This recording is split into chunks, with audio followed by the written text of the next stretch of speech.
Di Undang-Undang 5 2014 kalau sampai dengan video ini dibuat akhir 2020 sudah kurang lebih 6 tahun.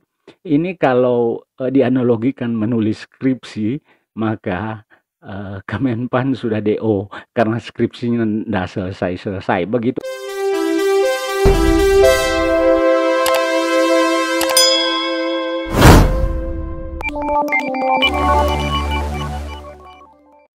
Para petualang sekalian, kita jumpa lagi dengan saya Noldi di channel Petualang Ide. Bagi rekan-rekan yang baru pertama kali mampir di channel ini, channel Petualang Ide mendedikasikan untuk membahas isu-isu yang berkenaan dengan pemerintahan, dan lebih khusus lagi kita membahas tentang keuangan daerah. Jadi semua isu-isu pemerintahan dan keuangan daerah yang layak untuk kita perbincangkan di channel ini. Dan pada kesempatan kali ini kita akan diskusi tentang penghapusan eselon 3 dan 4 di pemerintah, baik pemerintah pusat maupun pemerintah daerah. Tentu masih lekang di pikiran kita pidato yang sangat fenomenal dari Presiden Jokowi pasca dilantik pada periode yang kedua sebagai Presiden Republik Indonesia, di mana ada stressing dari Presiden untuk menghapus eselon 3 dan eselon 4. Kalau ada eselon 5 juga dihapus di pemerintahan, baik pemerintahan pusat maupun pemerintahan daerah.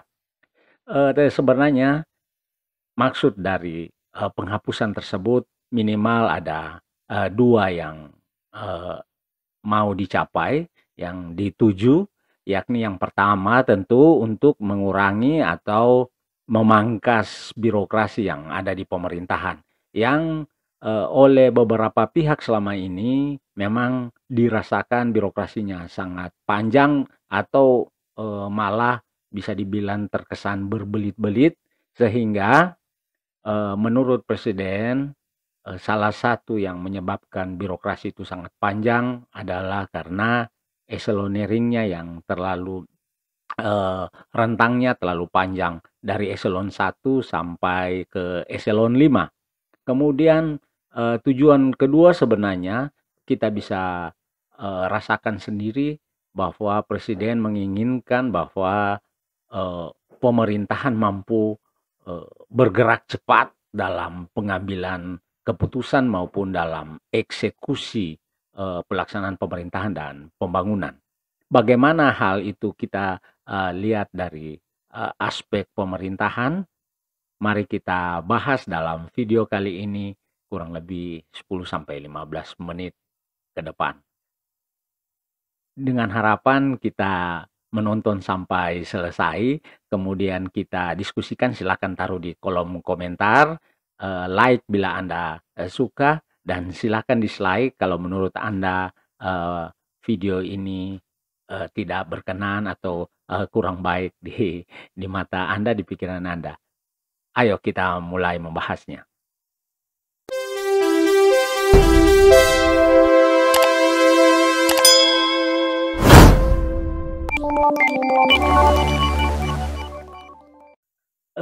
Para petualang sekalian, kita ketahui pemerintah baik pusat maupun daerah atau Presiden sendiri merupakan pihak eksekutif, di mana pihak eksekutif salah satu tugasnya adalah untuk melaksanakan undang-undang sebagai pelaksana undang-undang.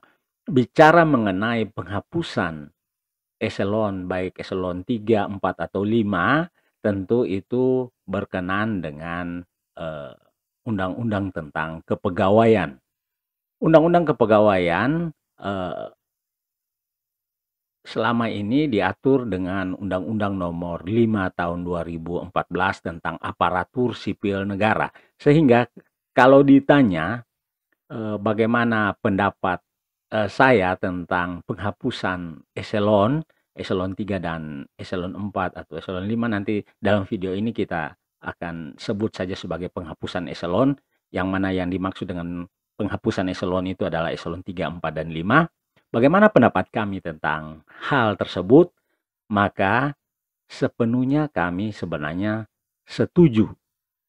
Malah kami menganggap eselon itu dihapus semuanya. Ekstrim kan? Ya, eh, apa argumen di balik itu? Maka eh, kami sendiri juga heran ketika eh, pada pidato tersebut Presiden menyebut penghapusan eselon 3, 4, dan 5 tersebut. Menurut hemat kami, pembuat atau pengkonsep pidato Presiden itu belum move on. Jangankan di pusat, banyak juga ASN, pegawai negeri sipil yang ada di daerah, juga sampai detik ini belum move on dari aturan kepegawaian yang lama, di mana jabatan itu masih diperkenalkan dengan eselonering atau ada jabatan berdasarkan eselon. Namun pasca Undang-Undang Nomor 5 Tahun 2014 sebenarnya jabatan berdasarkan eselon itu tidak dikenal dalam undang-undang tentang ASN, Undang-Undang Nomor 5 Tahun 2014. Sehingga memang eselon itu selayaknya sudah tidak ada. Yang ada kalau kita baca pada pasal 13 Undang-Undang Nomor 5 Tahun 2014, jabatan berdasarkan eselon itu dihapus dan dikenal jabatan ASN itu ada 3. Yang pertama jabatan administrasi, kemudian kedua jabatan fungsional, dan yang ketiga jabatan pimpinan tinggi. Di mana jabatan pimpinan tinggi terdiri juga dari 3, jabatan pimpinan tinggi utama, jabatan pimpinan tinggi madya, dan jabatan pimpinan tinggi pratama. Selanjutnya, untuk jabatan administrasi juga terbagi 3, jabatan administrator, kemudian jabatan pengawas, dan jabatan pelaksana. Sementara untuk jabatan yang ketiga yakni jabatan fungsional terbagi menjadi 2 bagian, yaitu jabatan keahlian dan jabatan keterampilan. Untuk jabatan keahlian sendiri kemudian terbagi juga dalam 4 tingkatan, di mana ada jabatan keahlian utama, jabatan keahlian madya, jabatan keahlian muda, dan yang keempat jabatan keahlian pratama. Dan untuk jabatan fungsional keterampilan juga terdiri dari 4. Yang pertama itu jabatan penyelia, kemudian jabatan keterampilan mahir, dan ketiga jabatan keterampilan yang terampil, dan jabatan keterampilan pemula.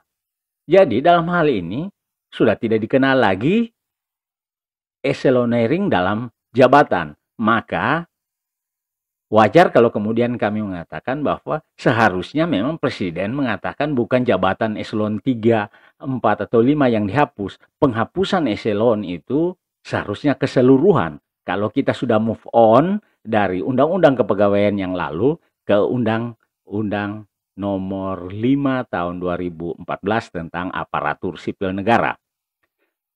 Selanjutnya kemudian dibuatlah penyetaraan atau cocokologi, di mana eselon 3 dan eselon 4 itu dicocok-cocokkan atau disetarakan menjadi jabatan administrasi dalam Undang-Undang Nomor 5 Tahun 2014, di mana jabatan administrasi itu sebenarnya juga terbagi 3. Namun sekarang ada penyetaraan, dicocok-cocokkan atau dibuat semacam kesetaraan, di mana jabatan administrator disetarakan dengan eselon 3 dan jabatan pengawas disetarakan dengan eselon 4. Tolong teman-teman komen kalau hal ini juga terjadi di instansi saudara. Dalam Undang-Undang Nomor 5 Tahun 2014 sendiri, masing-masing jabatan administrasi sudah memiliki tanggung jawab yang secara gamblang disebut, misalnya jabatan administrator itu bertanggung jawab memimpin pelaksanaan seluruh kegiatan pelayanan publik serta administrasi pemerintahan dan pembangunan. Itu untuk jabatan administrator. Selanjutnya untuk jabatan pengawas, tanggung jawabnya secara gamblang juga disebut bahwa jabatan pengawas itu memiliki tanggung jawab mengendalikan pelaksanaan kegiatan yang dilakukan oleh pejabat pelaksana, pejabat di bawahnya. Selanjutnya untuk jabatan pelaksana secara gamblang juga disebut bahwa jabatan pelaksana memiliki tanggung jawab melaksanakan kegiatan pelayanan publik serta administrasi pemerintahan dan pembangunan. Semua sudah memiliki tanggung jawab masing-masing. Dalam hal ini, jika menghapus eselon, kalau itu dimaksudkan adalah juga menghapus jabatan administrasi, baik itu administrator, pengawas maupun pelaksana, maka pertanyaan selanjutnya siapa yang akan bertanggung jawab untuk tiga komponen tanggung jawab yang telah disebut dalam Undang-Undang ASN.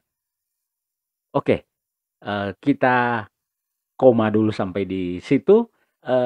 Mari kita melompat, kita melihat ke Peraturan Pemerintah Nomor 12 Tahun 2019 tentang Pedoman Pengelolaan Keuangan Daerah, di mana dalam PP tentang keuangan daerah tersebut, salah satu pengelola keuangan adalah pejabat pelaksana teknis kegiatan atau kita kenal bersama disingkat dengan PPTK. PPTK itu kita tahu memiliki 3 tugas utama, yakni mengendalikan kegiatan, melaporkan kegiatan, dan membuat dokumen dalam rangka pencairan anggaran. Itu wewenang dari PPTK. Kemudian selanjutnya dalam PP nomor 12 tahun 2019 tentang Pedoman Pengelolaan Keuangan Daerah tersebut juga ditekankan bahwa PPTK tidak boleh diberikan kepada pejabat fungsional atau pejabat lain kecuali tidak terdapat pejabat struktural.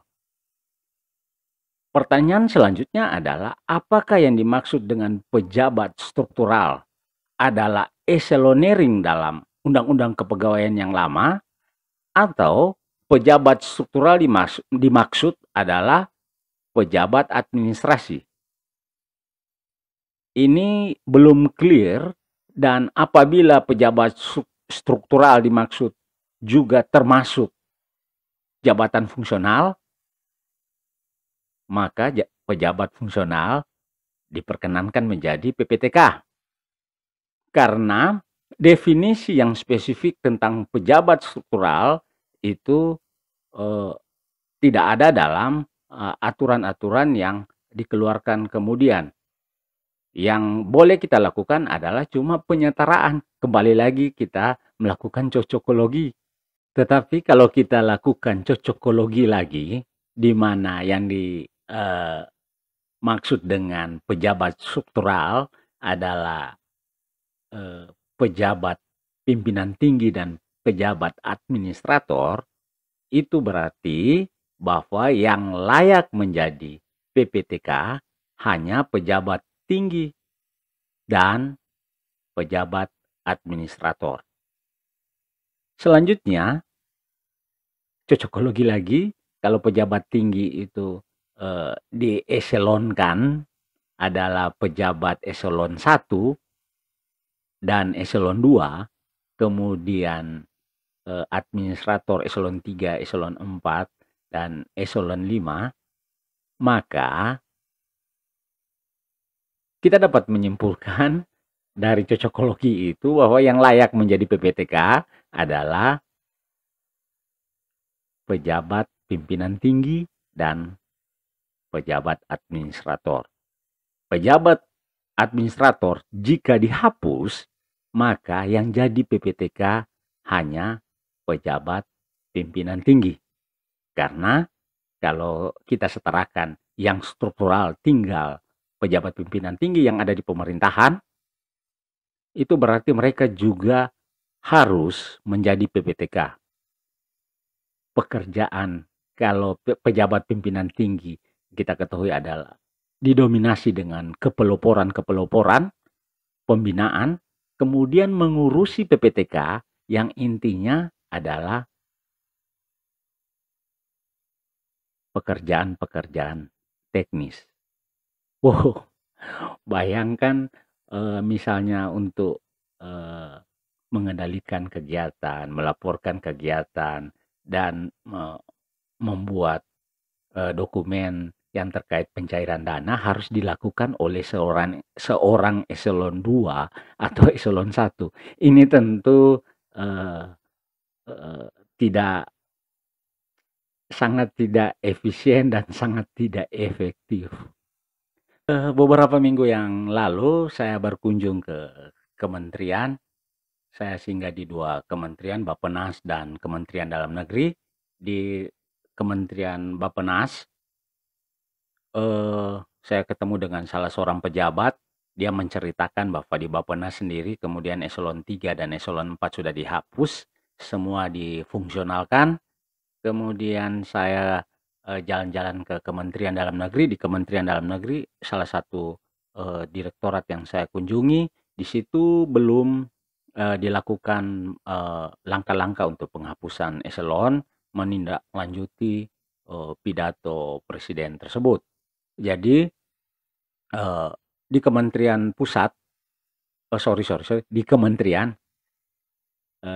Pemerintah Pusat, hal tersebut telah dilakukan atau mungkin mulai dilakukan untuk penghapusan eselon 3 dan eselon 4. Yang jadi pertanyaan kita sekalian, apakah apa yang disampaikan oleh presiden itu tidak bisa kemudian ditarik ulur atau dikaji kembali secara lebih matang, karena kompleksitas dari pemerintahan, tugas-tugas pemerintahan yang ada di pusat dan di daerah tentu masing-masing mempunyai kompleksitas yang berbeda. Namun saya yakin daerah memiliki kompleksitas tersendiri, di mana ada banyak hal yang menjadi tanggung jawab eselon 3 dan eselon 4, kemudian tidak pas kalau itu difungsionalkan. Ada pekerjaan-pekerjaan teknis yang membutuhkan kehadiran dari pejabat administrator, pengawas maupun pelaksana. Sehingga menurut kami, sekali lagi menurut kami, perlu ini dikaji kembali, dan karena yang menghimbau itu presiden, maka memang paling pas kalau pengkajian tersebut juga harus disampaikan langsung oleh presiden, bahwa dengan mempertimbangkan berbagai aspek dan sebagainya, maka ada penyesuaian-penyesuaian dari penghapusan eselon 3 dan eselon 4 yang telah kami sampaikan yang lalu. Apakah kemudian orang-orang akan menyatakan bahwa presiden pelin-pelan dan sebagainya?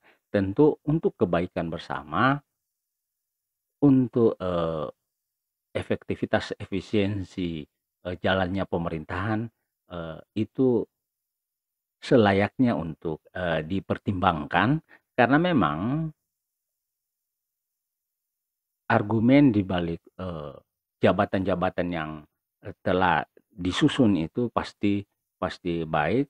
Yang kami sarankan kemudian adalah bagaimana komposisi dari eselonering itu atau pejabat administrator itu dibuat baik, kompetensinya dikemas lagi dengan baik, sehingga itu menghapus pengalaman-pengalaman yang kurang baik, sehingga yang disampaikan oleh presiden untuk penghapusan eselon 3 dan eselon 4 itu dapat kemudian dieliminir, yakni yang sudah disampaikan di awal pada video ini, minimal ada 2 yang harus dieliminir, yakni berbelit-belitnya birokrasi dan bagaimana pemerintahan dapat bergerak cepat dalam pengambilan keputusan dan dalam eksekusi setiap kebijakan.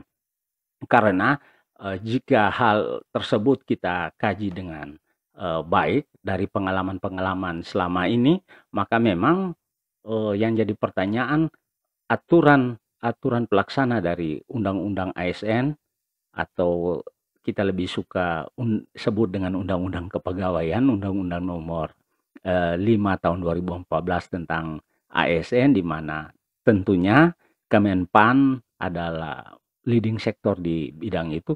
Aturan-aturan pendukungnya turunan dari undang-undang tersebut memang banyak yang belum keluar, sehingga kesimpang siuran dalam pengelolaan kepegawaian yang ada di daerah menjadi semakin nyata. Ada kesimpang siuran antara move on ke semangat dari Undang-Undang Nomor 5 2014 tersebut, yang di dalamnya menekankan merit system, tetapi di satu pihak atau di lain pihak aturan-aturan turunannya, pendukungnya belum keluar, sehingga Kemenpan sendiri belum mampu untuk bergerak cepat untuk mengeluarkan aturan-aturan pendukung yang masih banyak celah dalam pengelolaan kepegawaian yang ada di daerah. Wajarlah kemudian Presiden menyampaikan dalam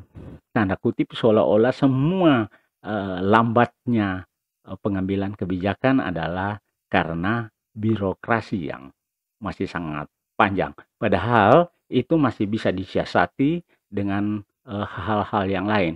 Jadi Undang-Undang 5 2014 kalau sampai dengan video ini dibuat akhir 2020, sudah kurang lebih 6 tahun.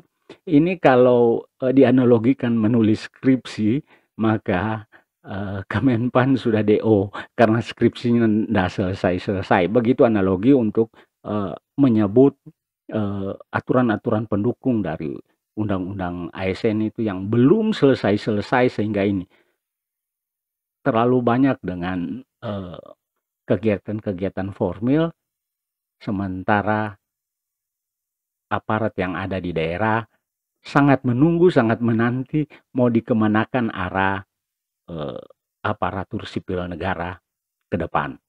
Itu hal-hal yang kita diskusikan. Silakan rekan-rekan boleh berkomentar, sampaikan pengalaman-pengalaman, atau ada hal-hal yang menurut rekan-rekan dalam video ini kita tidak sepakat. Perbedaan itu sangat penting untuk semakin mengerucutkan topik kita. Tentu ada yang bisa melihat dari aspek lain yang